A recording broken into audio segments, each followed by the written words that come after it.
Hi guys, let's colour a page from Coco Wow's Cozy Corner. I really wanted to do a colourful page today because I wanted to use my new glitter gel pens and just add some details. So this is the colour swatch sheet that came with my pens. So many amazing shades on there. It also came with little stickers that I could put on the top of the caps, which I think is just a brilliant idea. I'm also going to be using my Hoohoo 320 set of alcohol brush tip pens. For this page, because I'm adding details with my glitter pens, I actually didn't need to go all out with the shading, but I find this so therapeutic, which is why I like to choose 2 or 3 shades per colour and just take my time basically colouring in. My darkest shade is Celadon Blue, then I'm going to go in with Tahitian Blue, and finally Cotton Candy Blue as my lightest shade. On this thicker paper I do actually go over quite a few times just to get that seamless blend. Just showing you my process here again, I do choose quite a few items on this page to do these 3 blue shades. And I'm going to go in with purples. I'm taking Cornflower as my darkest shade. Even though it's actually more of a blue, I feel like it blends really nicely with the purples. Then I'm going to go in with Deep Periwinkle, and finally my lightest shade is going to be Lavender Wisp. Again, I do these purples on a few items on the page before we move on to our next colour. I feel like it's only right to go from purple to pink. I go in first with Pastel Pink, then I take Pink Pearl, and finally I take Light Orchid as my lightest shade. Some of the items which have obviously 2 different sections on, like the plant pot and this tablecloth, I do actually leave that space empty because I hadn't yet decided what colour to do them. Like always, going ahead and colouring a few items around the page just to keep it cohesive. Of course, the leaves on this page are going to be green. My darkest shade is Jade Green, then I go in with Grass Green, and Sour Apple is going to be my lightest shade. This is just the way I like to colour, but there's absolutely nothing wrong with you just choosing one colour and colouring flat. I actually see a lot of people prefer to colour that way, and I suppose it would keep things simpler.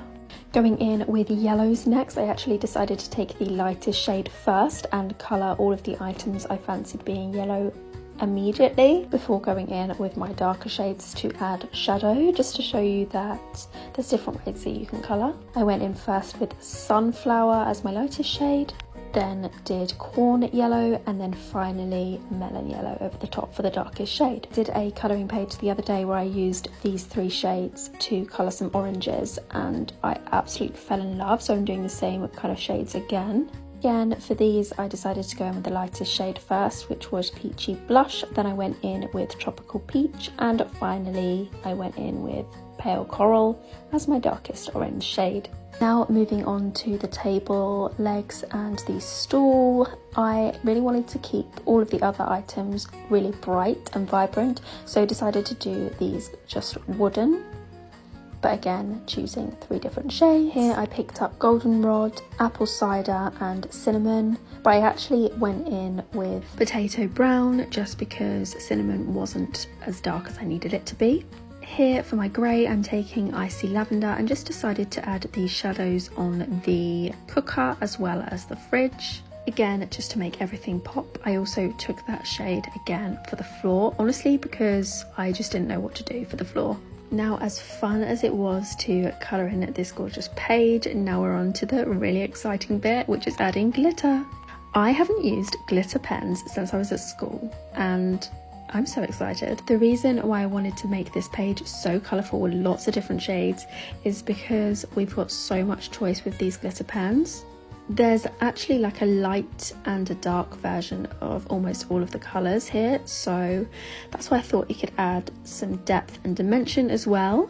So I've gone in with a light and a dark blue on all of the blue items. Now I'm doing the pinks, the yellows, the oranges, the browns, and there's even silver to do the floor and the shading on the cooker and the fridge. I'm not gonna lie, my hand was aching by the end of this, but it was so fun.